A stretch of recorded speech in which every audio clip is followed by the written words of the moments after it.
Hello, good morning everybody. Once again, I am Ashutosh with the new topic. हम लोग continuous charge distribution के कारण electric field intensity निकाल रहे थे अलग अलग केसेस में। तो आप 4 डिफरेंट केसेस पढ़ चुके हैं। अब हम लोग 5th केस को देखते हैं। अब मेरे पास अगर क्वार्टर सर्कुलर रिंग हो, क्वार्टर सर्कुलर रिंग का मतलब कि सर्कुलर रिंग जो है इसका 1/4 हम लोग ले लें। ठीक है, ये अगर रिंग बनाते हैं तो इसको आप 4 हिस्से में बांट दीजिए और 4 हिस्से में बांट के इसका 1/4 हिस्सा ले लें। हम सिर्फ यहाँ से यहाँ तक का हिस्सा लें। ठीक है, तो ये क्वार्टर सर्कुलर रिंग होगा। तो इसके कारण हम सेंटर पे फील्ड इंटेंसिटी का वैल्यू निकाल के देखें। ओके, तो एक हम क्वार्टर सर्कुलर रिंग ले रहे हैं। ठीक है, क्वार्टर सर्कुलर रिंग और सेंटर पे कोई पॉइंट है P। इस P पॉइंट पे हम फील्ड इंटेंसिटी चाहते हैं और इसका जो रेडियस है वो रेडियस है R रेडियस है। तो अब फिर ये बॉडी आपका पॉइंट चार्ज बॉडी नहीं है, तो फिर हमें क्या करना होगा, हमें छोटा सा एलिमेंट सेलेक्ट करना होगा, उसके कारण फील्ड इंटेंसिटी निकालनी होगी और फिर हमें टोटल रिंग के कारण निकालना पड़ेगा। यही कंसेप्ट हम लोग यूज करते हैं। तो हम चलते हैं, छोटा सा रिंग चुनते हैं, रिंग का छोटा सा हिस्सा। तो अब चलते हैं थीटा एंगल पे, डी थीटा एंगल चले और इससे जो आर्क यहाँ मिलेगा इसका वैल्यू निकालें। तो ये डीएल लेंथ हो गया, इसका वैल्यू हो जाएगा आर डी थीटा। ठीक है, क्योंकि ये रेडियस आर पता है, ये आर्क बन गया तो रेडियस आर है और ये एंगल डी थीटा है। तो ये जो आर्क का लेंथ होगा वो आर डी थीटा होगा। Theta is equal to L/R वाले फार्मूला पे डालेंगे तो आर डी थीटा हो गया। तो इस पे अब छोटा सा चार्ज कितना होगा, तो अगर फिर लीनियर चार्ज डेंसिटी दी हुई है, charge per unit length lambda, तो लेमडा में डीएल से गुना कर लेंगे तो हमें इस पे जो चार्ज मौजूद है ये पता चल जाएगा। ओके, तो अब इस छोटे से हिस्से के कारण यहाँ क्या फील्ड इंटेंसिटी आएगी, तो ये फील्ड इंटेंसिटी हम मान लेते हैं कि इधर की ओर फील्ड इंटेंसिटी आया जिसका वैल्यू है D। तो हम इस D का वैल्यू निकालें और फिर उसे इंटीग्रेट करेंगे बहुत सारे छोटे हिस्से के कारण। तो सेम कंसेप्ट है। कंसेप्ट हुआ क्या कि एक छोटे से पॉइंट चार्ज के कारण इंटेंसिटी निकालिए और उसे फिर से इंटीग्रेट कर लीजिए। तो हम क्वार्टर सर्कुलर रिंग मानते हैं जिसका रेडियस R है और लीनियर चार्ज डेंसिटी लेमडा है। तो छोटा सा लेंथ जो चुने वो R d थीटा हो गया और उस पर जो चार्ज हो गया वो लेमडा dl हो गया। तो अब जो यहाँ फील्ड इंटेंसिटी है उसको हम x दिशा में तोड़ सकते हैं। तो ये थीटा एंगल है, तो ये एंगल थीटा है, तो इसका x कंपोनेंट हो जाएगा d cos थीटा और y कंपोनेंट हो जाएगा माइनस साइन थीटा के साथ। तो ऑलरेडी आप पहले से एक जनरल रिजल्ट पढ़ चुके थे। हम अपने उस जनरल रिजल्ट को यूज करें कि x दिशा का निकालना रहता था तो हम लोग cos थीटा को इंटीग्रेट करते थे, लेमडा बाई 4 एप्सिलॉन 0 r रहता था। ठीक है, आप इस जनरल रिजल्ट को देख सकते हैं। इनफाइनाइट लाइन ऑफ चार्ज का जो वीडियो है उसमें हम लोग एक जनरल रिजल्ट निकाल के छोड़ दिए थे कि अकॉर्डिंग टू सिचुएशन केवल यहाँ आप थीटा का वैल्यू लोअर लिमिट और अपर लिमिट बदलिए और आपको फाइनल रिजल्ट आ जाएगा। तो x दिशा वाले के लिए हम cos थीटा को इंटीग्रेट करते थे और y दिशा वाले कंपोनेंट के लिए साइन थीटा को इंटीग्रेट करते थे with negative sign. Lambda by 4 epsilon 0 दोनों में रहता था। तो चलिए अब x दिशा वाले को देखें। तो लेमडा बाई 4 एप्सिलॉन 0 r ये रह जाएगा, 4 एप्सिलॉन 0 r रह गया और हमें cos थीटा दी थीटा को इंटीग्रेट करना है, केवल लिमिट बदलना है। तो लिमिट डिसाइड कीजिए।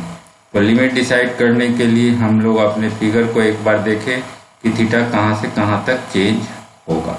ओके, तो देखिए हम अगर यहाँ पे करंट एलिमेंट सेलेक्ट करते हैं, छोटा सा एलिमेंट, तो क्या होगा, तो ये थीटा का वैल्यू 0 हो जाएगा। और जब हम इस साइड आएंगे तो ये थीटा बढ़ते बढ़ते मैक्सिमम कहाँ तक जाएगा, तो 90 तक जाएगा। तो हमें 0 से 90 π/2 के बीच में इंटीग्रेट करना होगा। ठीक है, आप देखे थे कि पूरा सर्कुलर रिंग होता था तो हम -π/2 से +π/2 के बीच में इंटीग्रेट करते थे। ये क्वार्टर है तो हमें 0 से π/2 के बीच इंटीग्रेट करना पड़ेगा। ओके, तो बस सेम कंडीशन लगा दीजिए, 0 से π/2 के बीच में आप इंटीग्रेट कीजिए।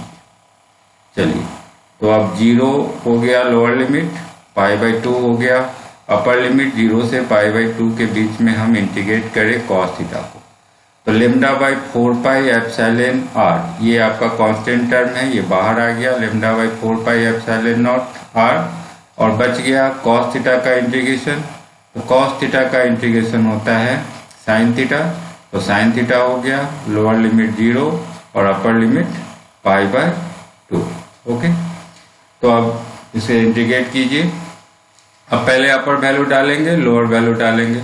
तो पहले π/2 डालें साइन π/2 और फिर 0 डालें साइन 0 और घटा लिए, तो साइन 90 1 होता है और साइन 0 0 होता है, तो 1 - 0 आ गया। और इधर आपका जो टर्म λ/4πε0r है वो रह गया, तो हमें x दिशा वाला कंपोनेंट निकल गया। Ex का वैल्यू λ/4πε0r आ गया। ओके, तो x दिशा वाला आ गया। अब y दिशा वाले के लिए अब हमें फिर से उसे इंटीग्रेट करना होगा, लिमिट वही रहेगा 0 से π/2, लेकिन साइन थीटा को इंटीग्रेट करना है। तो Ey के लिए हम लोग फिर λ/4πε0r बाहर कर लिए, माइनस साइन लगा लिए और साइन थीटा को इंटीग्रेट किए, साइन थीटा डी थीटा, और जो लिमिट है वो मेरा 0 से π/2 के बीच में है। ओके, तो साइन थीटा का इंटीग्रेशन क्या होगा, साइन थीटा का इंटीग्रेशन हो जाएगा माइनस कॉस थीटा, तो माइनस कॉस थीटा लगा दिए 0 से π/2 तक। ओके, अब इस माइनस को हम अगर बाहर ले लें तो ऑलरेडी ये प्लस हो जाएगा, तो λ/4πε0r आ गया। अब कॉस π/2 और फिर 0 कॉस 0 और घटा लिए, तो कॉस π/2 आपका 0 हो जाएगा और कॉस 0 1 हो जाएगा, तो -1 आ गया। ओके, तो Ey का वैल्यू आ गया λ/4πε0r और विथ निगेटिव साइन, तो -λ/4πε0r। ठीक है, तो ये निगेटिव आ गया। निगेटिव का मतलब हुआ कि हम x एक्सिस इधर लिए थे Ex और Ey इधर की ओर लिए थे, ये Ey है, तो एक्चुअली y निगेटिव आ रहा है, मतलब इस दिशा में फील्ड इंटेंसिटी है।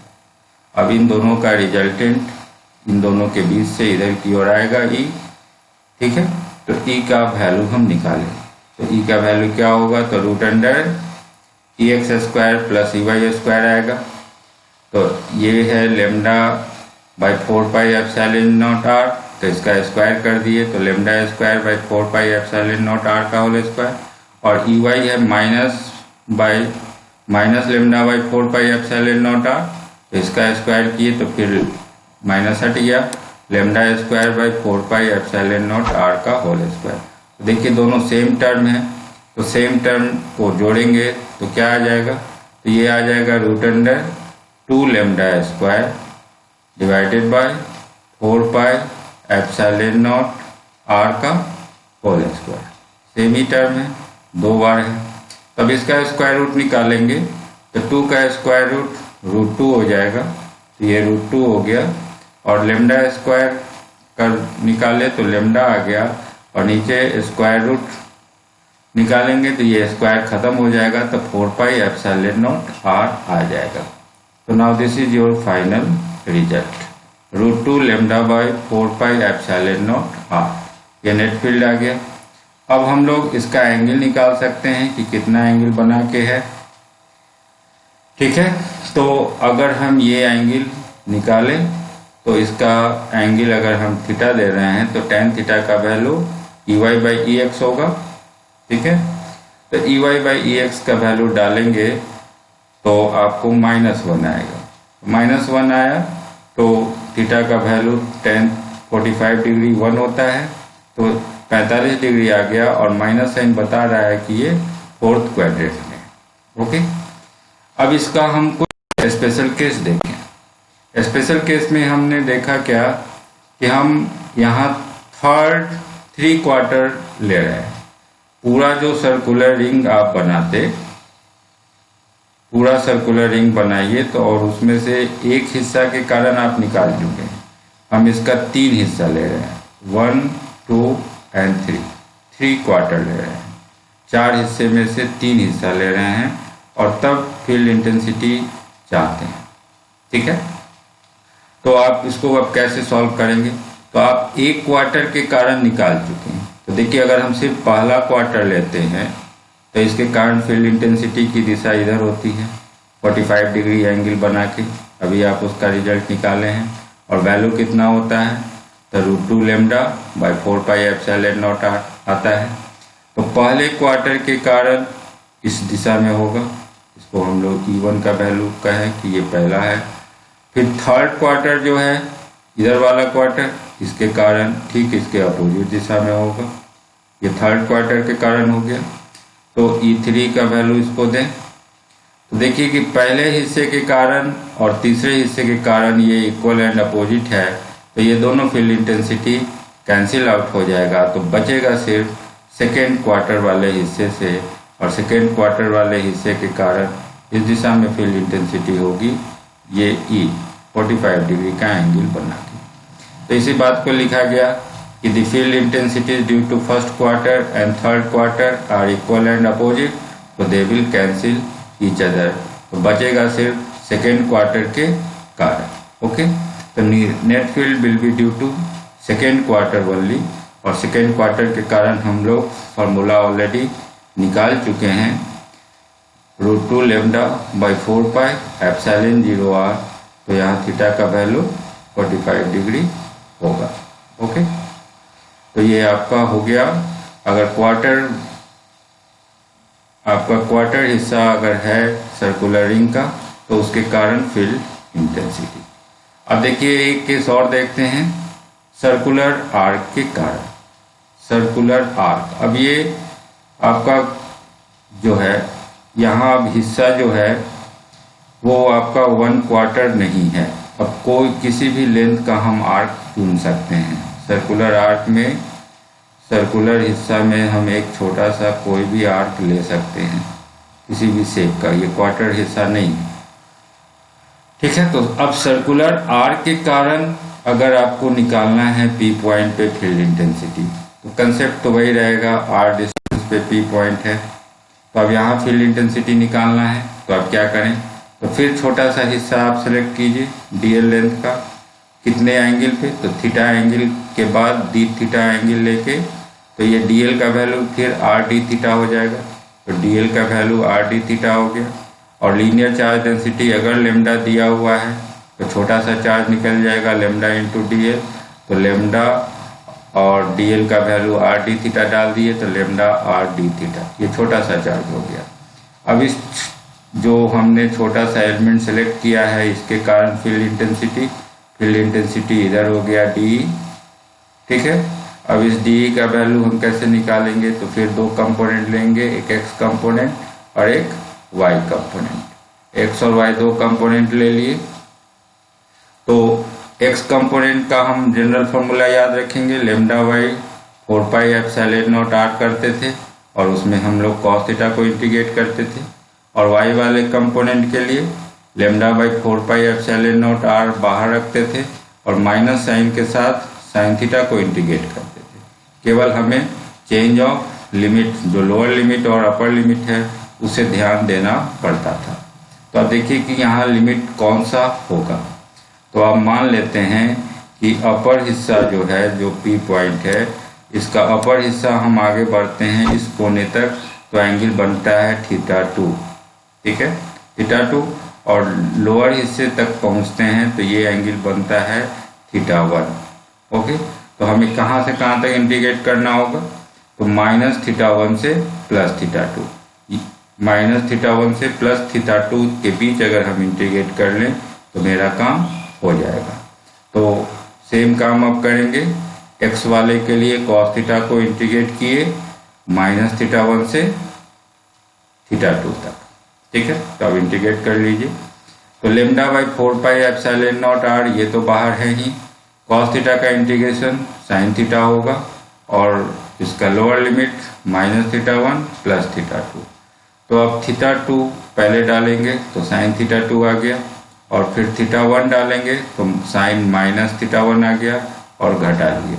तो sin -θ माइनस sin थीटा होता है, तो ये माइनस माइनस प्लस हो जाएगा, तो रिजल्ट आ जाएगा sin θ1 प्लस sin θ2। ये x कंपोनेंट आ गया आपको फील्ड इंटेंसिटी। ठीक है, अब हम लोग y कंपोनेंट निकालें। तो y कंपोनेंट के लिए सेम काम करेंगे, -θ1 से +θ2 के बीच अब sin थीटा को इंटीग्रेट करेंगे और एक निगेटिव साइन भी लगाएंगे। ठीक है, तो माइनस साइन लगा दिए, lambda by 4 pi epsilon naught r बाहर रख दिए, और sin थीटा को हम अब इंटीग्रेट कर रहे हैं sin theta d theta from -θ1 to +θ2। तब sin थीटा का इंटीग्रेशन क्या आएगा? sin थीटा का इंटीग्रेशन आ गया -cos थीटा, -cos थीटा आ गया, और -θ1 से +θ2 के बीच में है, तो ये माइनस पहले बाहर ले आके इसको प्लस बना लिए, तो lambda by 4 pi epsilon naught r plus में आ गया। अब θ2 डालेंगे तो ये आ जाएगा cos θ2 और माइनस cos -θ1। ठीक है, तो cos -θ minus cos -θ simply cos theta होता है, तो cos θ2 माइनस cos θ1 आ गया। तो lambda by 4 pi epsilon naught cos θ2 minus cos θ1 आ गया। ये किसी भी शेप का अगर आर्क है, सर्कुलर आर्क, तो उसके कारण Ex और Ey का वैल्यू आपका निकल गया। अब इसमें भी हम कुछ और स्पेशल केस देख सकते हैं। देखिए, अगर हम मान लें कि θ1 और θ2 दोनों इक्वल है, ठीक है, P पॉइंट जो आप ले रहे हैं वहाँ से ऊपर और नीचे दोनों सेम एंगल अगर हम चलते हैं तो θ1 और θ2 का वैल्यू इक्वल होगा, तो मान लेते हैं ये वैल्यू थीटा है।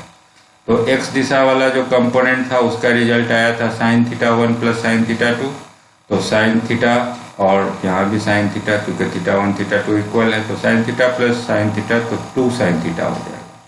तो 2 sin थीटा यहाँ ऐड हो गया, तो 2 lambda sin theta by 4 pi epsilon naught r। ठीक है, ये रिजल्ट आएगा आपके पास 4 पाई एप्सिलॉन नॉट r। ये x दिशा वाला कंपोनेंट निकल गया, और y दिशा वाला निकालेंगे तो वहाँ रिजल्ट आया था lambda by 4 pi epsilon naught r cos θ2 minus cos θ1, तो दोनों वैल्यू एक ही है, तो cos theta minus cos theta, तो ये आ गया 0। ओके, तो अगर दोनों एंगल इक्वल है तो y दिशा का कंपोनेंट 0 हो जाएगा, x दिशा वाला component 2 lambda sin theta by 4 pi epsilon naught r आ जाएगा। तो ये पहला स्पेशल केस हुआ। अब हम लोग सेकेंड स्पेशल केस में देखते हैं कि अगर θ1 और θ2 का वैल्यू दोनों का सम निकालें और सम लिखें कि ये दोनों एंगल का सम है सो अल्फा है। मतलब हम ये ऊपर चलते हैं और नीचे आते हैं, ये दोनों एंगल को जोड़ दें और जोड़ के इसको सीधे बोलें कि दी टोटल एंगल इज अल्फा। ठीक है, टोटल एंगल अल्फा है, तो हम ऊपर चलेंगे तो अल्फा बाई 2, नीचे आएंगे तो alpha by 2, half half but गया। तो अब माइनस अल्फा बाई 2 से प्लस अल्फा बाई 2 अगर इंटीग्रेट कर लें तब काम हो जाएगा। तो x दिशा वाला निकालने के लिए lambda by 4 pi epsilon naught r लिए और cos थीटा को इंटीग्रेट कर लिए माइनस अल्फा बाई 2 से प्लस अल्फा बाई 2। ठीक है, देखिए कंसेप्ट एक ही है, हमें सिर्फ फिगर देख के अपने लिमिट को, लोअर लिमिट और अपर लिमिट को सिर्फ चेंज करना पड़ रहा है, और एक ही रिजल्ट हम लोग बार बार यूज कर रहे हैं। तो lambda by 4 pi epsilon naught r बाहर आ गया, cos थीटा का इंटीग्रेशन sin थीटा हो गया, और lower limit upper limit already पता है, प्लस अल्फा बाई 2 और माइनस अल्फा बाई 2। तो पहले अल्फा बाई 2 डालिए, साइन अल्फा बाई 2 माइनस, फिर sine minus alpha by 2।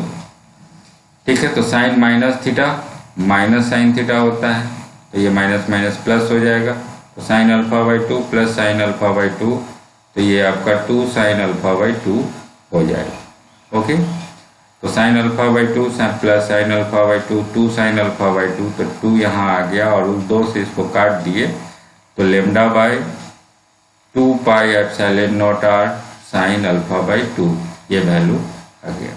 Okay, और अगर हम y दिशा का कंपोनेंट निकालना चाहते हैं तो y दिशा वाले में क्या करना है, तो साइन थीटा को इंटीग्रेट करना है, विथ निगेटिव साइन इंटीग्रेट करना है, तो माइनस लगाए lambda by 4 pi epsilon naught R बाहर था ही, और साइन थीटा को अब इंटीग्रेट करेंगे माइनस अल्फा बाई 2 से प्लस अल्फा बाई 2 के बीच में। ओके, तो अब इसे इंटीग्रेट कीजिए, तो साइन थीटा का इंटीग्रेशन क्या होगा, साइन थीटा का इंटीग्रेशन होता है माइनस कॉस थीटा, तो माइनस कॉस थीटा लगा दिए, और lower limit minus alpha by 2, upper limit plus alpha by 2। Okay, अब ये माइनस बाहर ले लिए तो ये प्लस हो जाएगा, lambda by 4 pi epsilon naught R, और पहले अल्फा बाई 2 डाले तो कॉस अल्फा बाई 2 और minus cos minus alpha by 2, तो cos minus theta cos theta होता है, तो ये कॉस अल्फा बाई 2 ही हो जाएगा, और ये दोनों कट जाएगा और कट के 0 हो जाएगा। ओके, तो y दिशा में कोई कंपोनेंट आपको नहीं मिलेगा। तो इस तरह से आप आज कौन सा केस देखे, तो सर्कुलर आर्क का केस देखे हैं, सर्कुलर आर्क के डिफरेंट सिचुएशंस को देखे हैं। अब अगले क्लास में हम लोग एक और सिचुएशन देखेंगे, ठीक है। तो उम्मीद है आपको कंटिन्यूअस चार्ज डिस्ट्रीब्यूशन के कारण फील्ड इंटेंसिटी निकालने आ गया होगा। ये कुछ खास नहीं है टॉपिक, अगर आप कैलकुलस जान रहे हैं तो आपको सिर्फ अपना लिमिट, लोअर लिमिट और अपर लिमिट डिसाइड करना रहता है, और बाकी सिंपली आपको मैथमेटिकल डेरिवेशन करना है।